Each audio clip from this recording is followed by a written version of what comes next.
CM అంటే chief minister ఎంతో కష్టపడి ఎంతో ప్రయాణం చేసి కింద మీద పడి ఎన్నో దెబ్బలు తిని ఎన్నో అవమానాలు పడి ఎంతో చేస్తే కానీ ఈ సీఎం పదవి దక్కదు. కొన్ని కోట్లలో ఒకరికి ఈ పదవి వస్తుంది. అలాంటప్పుడు ఈ పదవి వచ్చినప్పుడు మనం ఈ పదవిని ఉపయోగించుకొని ప్రజలకి మంచి చేయాలే కానీ అదే పదవి అడ్డు పెట్టుకొని చెడు చేయకుండా ఉంటే చాలు. 2019 ఎలక్షన్స్లో వైఎస్ జగన్మోహన్ రెడ్డి వైఎస్ఆర్సీపీ పార్టీకి 175 సీట్లకు అంటే 175 సీట్స్కి కాను 151 సీట్స్ గెలిచారు. చాలా మంచి మెజారిటీ కూడా కాదు, చాలా పెద్ద మెజారిటీతో చాలా మంచిగా చాలా పెద్ద విజయం గెలవటం జరిగింది. ఇలాంటి ఒక మెజారిటీ వచ్చినప్పుడు జనాలు నమ్మి మనకి ఇలాంటి ఒక పదవి సీఎం పదవి చేతిలో పెట్టి మమ్మల్ని అభివృద్ధి చేయండి, మాకు మంచి చేయండి అని ఆ పదవిని చేతిలో పెడితే దాన్ని ఉపయోగించుకోకుండా ఎలా పడితే అలా చేసి దాన్ని ఈరోజు కనీసం 175 సీట్స్కి మరీ చీప్గా 11 సీట్స్ రావటమే జరిగింది. అసలుకి ఇంత దారుణంగా ఓడిపోవడానికి కారణాలు ఒకసారి మనం వివరిద్దాం. అంటే ఒకసారి చెప్పుకుందాం, ఇది ఎలా అంత మెజారిటీతో గెలిచిన ఒక పార్టీ మళ్ళీ కట్ చేస్తే నెక్స్ట్ ఎలక్షన్స్కి 11 సీట్లు గెలవటం అనేది అసలుకి అది చాలా దారుణం. సో టాపిక్లోకి వస్తే జనాలు ఇంతలా నమ్మి అంత మెజారిటీ 2019లో వేయడానికి గల కారణాలు వైఎస్ జగన్మోహన్ రెడ్డి గారు దానికంటే ముందు పాదయాత్ర చేయటం జరిగింది. ఆ పాదయాత్రలో ఇంటింటికి వెళ్ళి జనాల సమస్యలు తెలుసుకొని వాళ్ళ ఇంట్లోకి వెళ్ళి వాళ్ళ ఇంట్లో కూర్చొని తిని వాళ్ళతోని మాట్లాడి ప్రతి ఊరు తిరిగి ఆంధ్రప్రదేశ్ అంతా తిరిగారు. అలా తిరగటం వల్ల జనాలకి చాలా దగ్గరయ్యారు. సో అప్పుడే విడిపోయిన రాష్ట్రం 2014లో తెలంగాణ ఆంధ్రప్రదేశ్గా విడిపోయింది. 2014లో చంద్రబాబు నాయుడు గారు సీఎం అయ్యారు.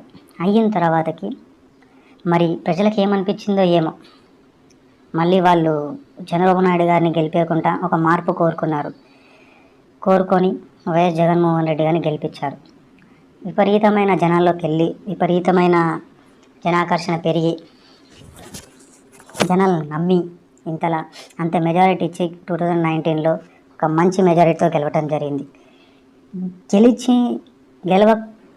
గెలిచిన తర్వాతకి గెలవక ముందు ఒకలా ఉంది.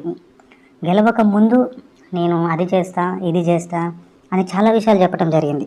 కానీ అందులో ఏది చేశారో చేయలేదు అనేది పక్కకు పెట్టే గెలిచిన తర్వాతకి వీళ్ళు చేసింది ఏంటి అని అంటే అది అందరికీ తెలిసే ఉంటుంది. ఎవరైనా వీళ్ళని ఎదిరిస్తే వీళ్ళు వాళ్ళని కొట్టడం తిట్టడం జరుగుద్ది. అదే వీళ్ళ మాట వినలేదనుకో వీళ్ళ ఫ్యామిలీలని వెనకాల నుంచి బ్లాక్మెయిల్ చేయటం, కొట్టడం, తిట్టడం, వాళ్ళని సోషల్ మీడియాలో అప్లోడ్ చేయటము, పోలీస్ స్టేషన్కి తీసుకెళ్ళటము, ఇట్లాంటివి చాలా చేస్తుంటారు. ఇసుకను మొత్తం మాఫియా చేసేసి దాన్ని మొత్తం అమ్మేసుకున్నారు.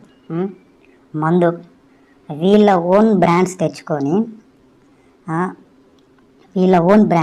వీళ్ళే తెచ్చుకొని పెద్ద పెద్ద బ్రాండ్స్ అని తీసేసి మళ్ళీ దానికి డబల్ రేట్లు పెట్టి అమ్మటం జరుగుతుంది. అలా అమ్మినా కూడా ప్రజలు భరించి అలా అమ్ముతున్నా ఇలాంటివన్నీ చేస్తున్నా కూడా ప్రజలు చూస్తూ ఉన్నారు, వాళ్ళని నమ్మారు. ఇలాంటివన్నీ చేస్తున్నా కూడా మధ్యలో ఒకసారి సినిమా థియేటర్లు ఆపేయటం జరిగింది. ఆపేసి పెద్ద పెద్ద సెలబ్రిటీస్ అందరినీ ఆయన దగ్గర పిలిపించుకొని ఇలాంటివన్నీ చేయటం జరిగింది. ఇలాంటివి చేయటం వల్ల జనాలకి ఏమైనా ఉపయోగపడుతుందా? ఉపయోగం ఏం పడదు.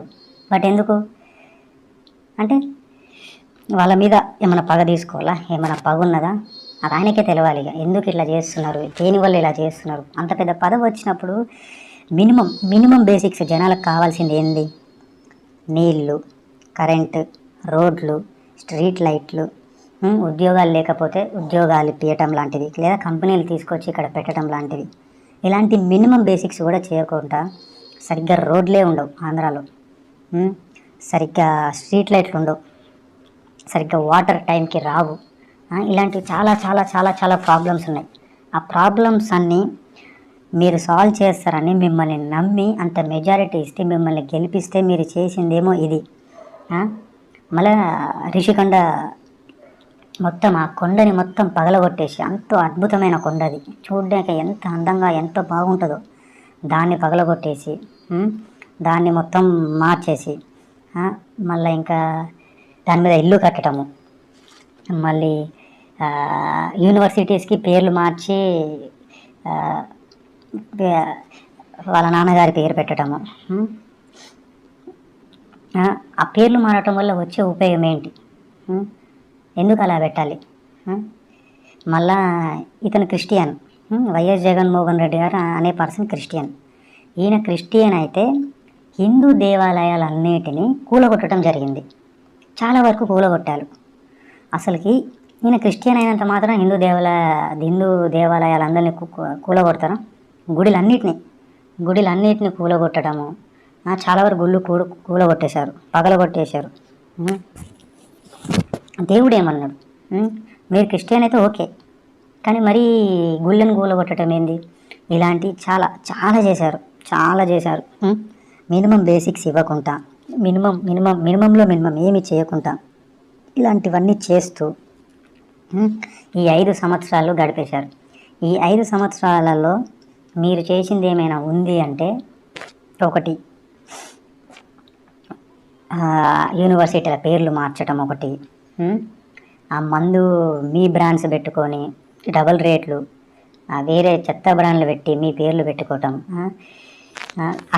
అపోజిషన్ పార్టీ వాళ్ళని అరెస్ట్ చేయటం, చంద్రబాబు నాయుడు గారిని అరెస్ట్ చేయటం, పవన్ కళ్యాణ్ గారిని రానియకుండా ఆపేయటం, ఇలాంటివి చేయటం వల్ల ఉపయోగం ఏంటి? జనాలు మీకు ఇచ్చింది పదవి దేనికోసం?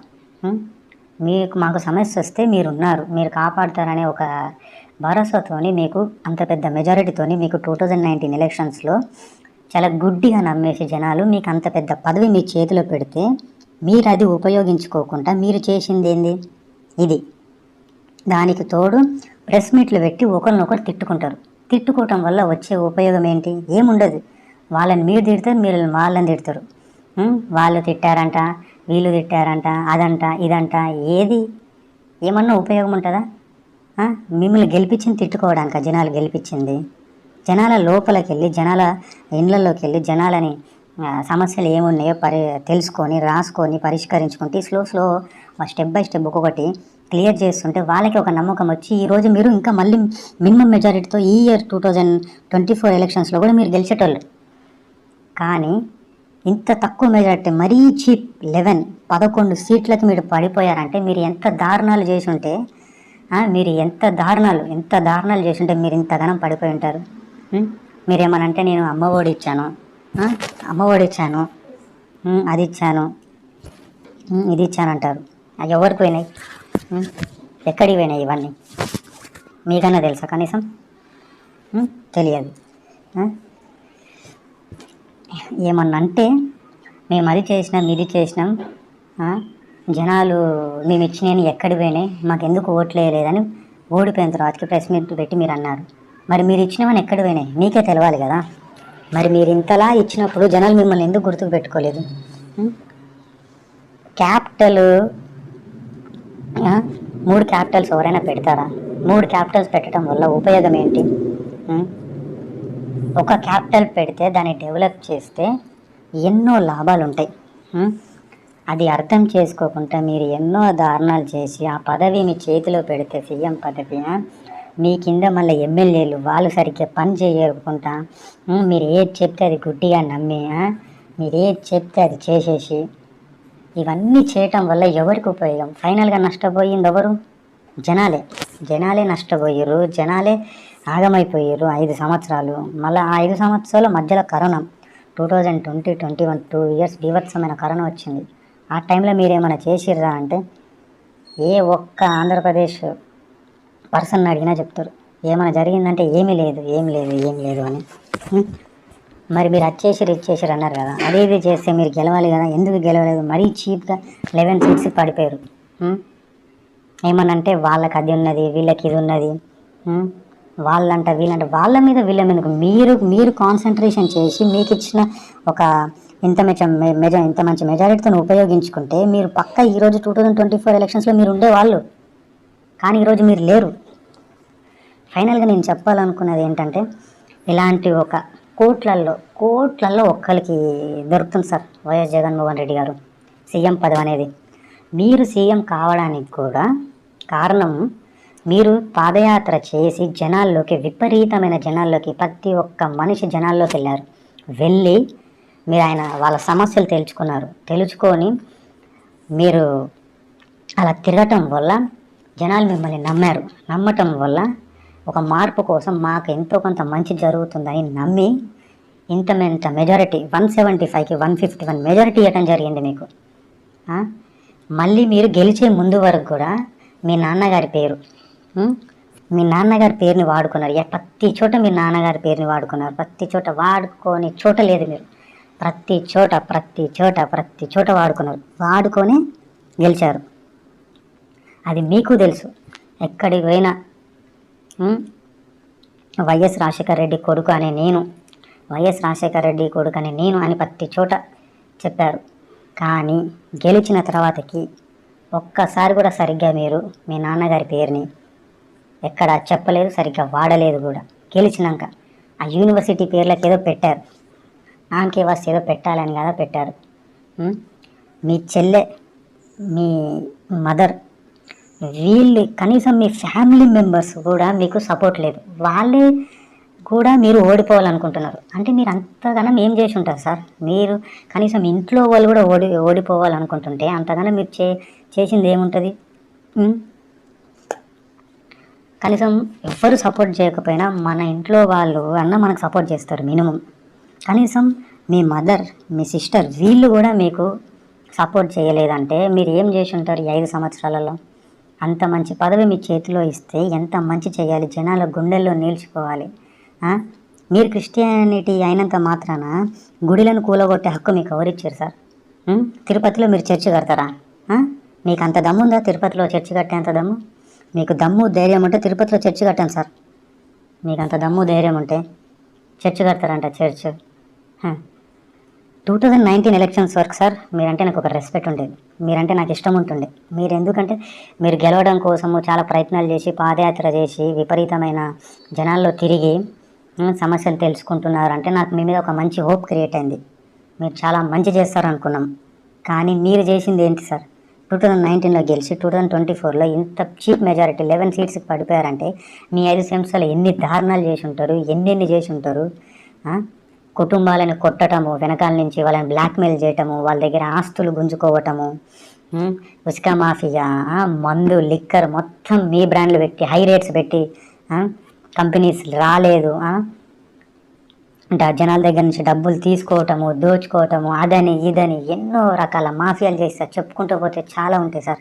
అది మీకు అందమైన ఆ కొండని మొత్తం కూలగొట్టారు సార్. అసలు ఆ కొండ ఏమన్నా సార్ మిమ్మల్ని? ఇట్లాంటి దారుణాలు ఎన్నో చేశారు. మీ కింద ఉన్న ఎమ్మెల్యేల పేర్లు చాలామంది ఎమ్మెల్యేలు జనాలకు కూడా తెలుసు. వాళ్ళు ప్రెస్ మీట్లు పెట్టి ఎలా పడితే అలా జనాలను అపోజిషన్ లీడర్ని తిడతారు. వాళ్ళు తిడతారు, వాళ్ళు ఎందుకు తిడతారో వాళ్ళకు కూడా తెలియదు. కనీసం తిడితే సమస్యలు సాల్వ్ అవుతాయా? జనాలు మిమ్మల్ని గెలిచింది ఒకరినొకరు తిట్టుకోమనా? జనాలు ప్రాబ్లమ్ సాల్వ్ చేయమని తిడితే మీరేమో తిట్టుకుంటారు.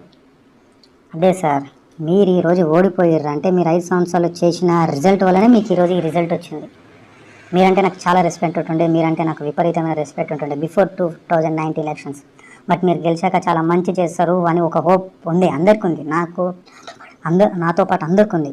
బట్ ఇంత దారుణంగా మీరు చేసి ఇలా ఒక అవుతుంది అని ఏ ఒక్క ఆంధ్ర పర్సన్స్ కానీ ఎవ్వరు, ఆంధ్రాలో ఉండే ప్రజలు ఎవ్వరు అనుకోలేదు సార్. బట్ ఇంత పెద్ద పదవి వచ్చినప్పుడు మీరు దాన్ని ఉపయోగించుకోకుండా ఇలా నాశనం చేసుకున్నందుకు నాకు చాలా బాధాకరంగా ఉంది సార్. మీరంటే నాకు రెస్పెక్ట్ ఉంది, బట్ ఆ రెస్పెక్ట్తోనే నేను ఇలా మాట్లాడాల్సి వస్తుంది. బట్ మళ్ళీ ఇంకొక 5 సంవత్సరాలకైనా మీరు మారి మళ్ళీ ఒకవేళ మంచి చేయాలి అనుకుంటే సరైన ప్రయత్నించండి. మళ్ళీ ఈ 5 సంవత్సరాలు లెక్క కాకుండా. బట్ మీరు ఇలానే చేస్తే ఇంకెప్పటికీ గెలవరని ప్రజలు కూడా అనుకొని మీకు ఓట్లు వేయరు సార్. మారండి, అపోజిషన్లో ఉన్నారు, సమస్యలు బయట పెట్టండి, గవర్నమెంట్తో కలిసి పనిచేయండి. ఇది ఎందుకు చేయట్లేదని మీరు కరెక్ట్ ప్రశ్నించండి. మీరు ప్రశ్నిస్తే వాళ్ళు సమాధానం చెప్తే దాన్ని బట్టి జనాలు అర్థం చేసుకుంటారు, ఎవరు తప్పు చేస్తున్నారు, ఎవరు తప్పు చేయట్లేదు, ఎవరు రైట్, ఎవరు రాంగ్ అని. సో దాన్ని బట్టి జనాలకు అర్థమవుతుంది. మీరు అపోజిషన్లో ఉన్నారు కాబట్టి మీరు అపోజిషన్లో ఉండి ఈసారి మీరేం చేస్తారో మీ గవర్నమెంట్ని, ఇప్పుడు రూలింగ్లో ఉన్న టీడీపీ గవర్నమెంట్ని మీరు సరిగ్గా పని చేసేటట్టు మీరు చేయండి. మేము చూస్తూ ఉంటాం. ఓకేనా సార్? కానీ మీరు చేసిన దారుణాలు మాత్రం అన్నీ ఇన్ని కాదు సార్. ఈ 5 ఇయర్స్లో చాలా తట్టుకున్నాం సార్. చాలా తట్టుకొని ఇంకా ఓపిక లేకనే ఇంత చీప్ మెజారిటీలో ఒక 11 సీట్లు మీరు వచ్చారంటే అర్థం చేసుకోండి sir. Okay sir, thank you. ఇంతే సార్, చాలా ఆవేశంతో మాట్లాడుతున్నా. సో 5 సంవత్సరాలు అంటే ఎంత వాల్యూ టైంని దాన్ని ఉపయోగించుకుంటే మీరు మళ్ళీ సీఎం అయ్యేటోళ్ళు సార్. మీ మీద ఉన్న రెస్పెక్ట్తో మీ మీద ఉన్న గౌరవంతో వీడియో చేస్తున్నా sir. So thank you so much.